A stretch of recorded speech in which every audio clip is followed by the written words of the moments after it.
Hello student. आज हम देखेंगे operations on graphs. So first operation है union of two graphs. So union of two graphs हम किस तरह से फाइंड आउट करेंगे। G1 G2 हमारे पास टू ग्राफ्स गिवन होंगे, उनका यूनियन करना है। तो उसका नोटेशन क्या होगा, G1 यूनियन G2।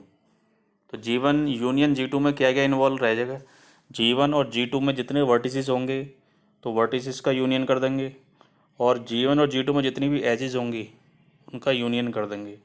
तो जो नया ग्राफ बन के आएगा वो हमारे पास G1 यूनियन G2 हो जाएगा। फॉर एग्ज़ाम्पल, ये हमारे पास G1 गिवन है, ये हमारे पास G2 गिवन है। तो जब हम G1 और G2 का यूनियन करते हैं तो ये वाला ग्राफ हमारे पास डेवलप होता है G1 यूनियन G2। तो ये किस तरह से डेवलप हुआ है, G1 और G2, ये G1 है और ये G2 है। तो G1 इसमें जितने वर्टिसेस होंगे और G2 में जितने वर्टिसेस होंगे वो सारे के सारे आपके यूनियन में इन्वॉल्व हो जाएंगे, पहली बात। दूसरी बात, G1 में और G2 में जितनी भी एजेस होंगी वो सारी की सारी उसके यूनियन में आ जाएंगी। तो इस तरह से हमने देखा G1 यूनियन G2 का ग्राफ बन जाता है गिवन G1 G2 के हिसाब से। अब ये देखो, अब V2 और V3 वर्टिसेस जो G1 में आपका V2 V3 वर्टिसेस दे रखी है और V2 V3 वर्टिसेस G2 में भी दे रखी है, बट दोनों के बीच में एजिस का डिफरेंस है। V2 V3 के बीच में G1 में E3 एज है और G2 में E9 एज है। तो जब हमने उसका यूनियन किया तो V2 V3 ये तो आ ही रहे हैं हमारे पास, बट एज दो बार आ रही हैं, दो एजेस आ रही हैं, E3 एंड E9। तो E3 और E9 ये दोनों V2 और V3 के बीच में हैं, और इन दोनों एजेस को हम कहते हैं पैरेलल एजेस। ये हमने पीछे देखा था, पैरेलल एजेस क्या होती हैं, जिनमें वर्टिसेस सेम हो बट एजेस डिफरेंट डिफरेंट हो, तो उन एजेस को हम कहते हैं पैरेलल एजेस। तो इस तरह से पैरेलल एजेस को हम डिनोट कर देंगे यूनियन में, अगर वो हमारे पास पॉसिबल हो रहा है तो। लेकिन हम छोड़ेंगे कोई भी नहीं, सारी एजेस सारे वर्टिसेस यूनियन में इन्वॉल्व रहेंगे। नेक्स्ट डेफिनेशन देखते हैं, इंटरसेक्शन ऑफ टू ग्राफ। तो इंटरसेक्शन में क्या करेंगे, ये कॉन्सेप्ट एज इट इज़ जैसे हमने सेट थ्योरी में पढ़ा है वही हम देखने जा रहे हैं। हमारे पास G1 एक ग्राफ दे रखा है, G2 एक ग्राफ दे रखा है। G1 में वर्टिसेस का सेट है V1 और एजिस का सेट है E1, G2 में V2 वर्टिसेस का सेट है, E2 एजिस का सेट है। तो जब हम इन दोनों का इंटरसेक्शन करते हैं ग्राफ्स का, G1 इंटरसेक्शन G2, तो उसमें वर्टिसेस का और एजिस का दोनों का इंटरसेक्शन हो जाता है। इंटरसेक्शन होने का मीनिंग यहाँ पर यह है कि G1 और G2 दोनों में जो कॉमन वर्टेक्स होंगे और जो दोनों में कॉमन एज होंगी, केवल उसके इंटरसेक्शन में G1 इंटरसेक्शन G2 में केवल इंटरसेक्शन ही इन्वॉल्व रहेगा। यानी कि अगर हमारे पास G1 में G3 हमने एक नया ग्राफ बनाया G1 इंटरसेक्शन G2, तो G3 में V1 इंटरसेक्शन V2, यानी कि G1 और G2 में जो वर्टिसेस थे उन दोनों में जो कॉमन वर्टेक्स है, एंड E1 इंटरसेक्शन E2, तो G1 और G2 में जो कॉमन एजेस हैं उनका इंटरसेक्शन।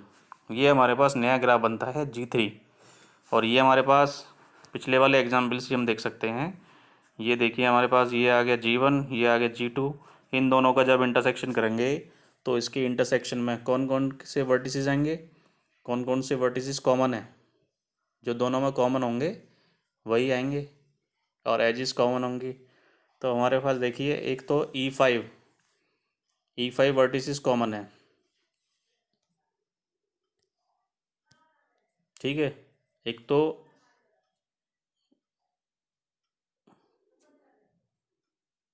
7.28 ए एंड पी, इन दोनों का इंटरसेक्शन किया तो हमारे पास इंटरसेक्शन बन के आएगा G1 इंटरसेक्शन G2। क्लियर। सो ये इंटरसेक्शन आ गया। नेक्स्ट आपका ring sum of two graphs. So ring sum of two graph में क्या होगा, G1 G2 दो ग्राफ हमें दे रखे हैं, हमें रिंग सम निकालना है। तो रिंग सम का ये नोटेशन है G1 रिंग सम G2। और ये किस तरह से डिफाइन होता है, G3 is equal to V1 union V2। एक तो G1 और G2 में जितने वर्टिसेस हैं वो सारे के सारे वर्टिसेस रिंग सम में इन्वॉल्व रहेंगे। दूसरा, अब एजेस की बारे में हम बात करें तो यूनियन में क्या होता था, यूनियन में सारी एजेस कॉमन, कॉमन की बात नहीं है, जितनी भी एजेस होती थी G1 G2 में वो सारे उसके यूनियन में इन्वॉल्व रहती थी। बट रिंग सम में क्या होगा, जो एज या तो G1 में है या फिर G2 में है, दोनों में कॉमन ना हो। अगर कोई कॉमन एज होगी तो उसको हटा देंगे, बाकी जो एजेस होंगी G1 G2 में वो सारी की सारी रिंग सम में आ जाएंगी। तो इसको यहाँ पे डिफाइन भी किया हुआ है इन्होंने, E1 यूनियन E2, यानी कि सारी पहले एजेस को हमने कॉमन, जितनी भी एजेस थी उनका कलेक्शन किया, उसमें से E1 इंटरसेक्शन E2 को सब्ट्रैक्ट कर दिया, यानी कि जो कॉमन एज है उसको हटा दिया। तो ये हमारे पास एक नया ग्राफ बन के आ गया नीचे रिंग सम का, यानी कि एजेस सारी की सारी आ गई, सॉरी वर्टेक्स सारी के सारे आ गए, G1 G2 के सारे वर्टेक्स इसमें इन्वॉल्व हैं। बट इसमें जो हमारे पास E5 एजेस है, E5 एज इन्वॉल्व है, दोनों में कॉमन है, तो उसको हमने यहाँ से डिलीट कर दिया। मतलब ये यूनियन वाला ग्राफ है G1 यूनियन G2, इसमें और इसमें डिफरेंस क्या है, ऑलमोस्ट सेम ग्राफ है।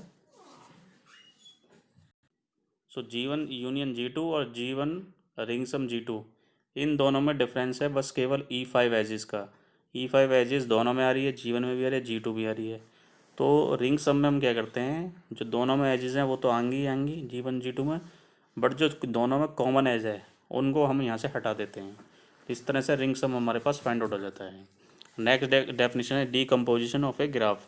डीकम्पोजिशन क्या होगा, किसी ग्राफ जी को दो सब ग्राफ्स में हम डिवाइड कर देते हैं, H1 एंड H2।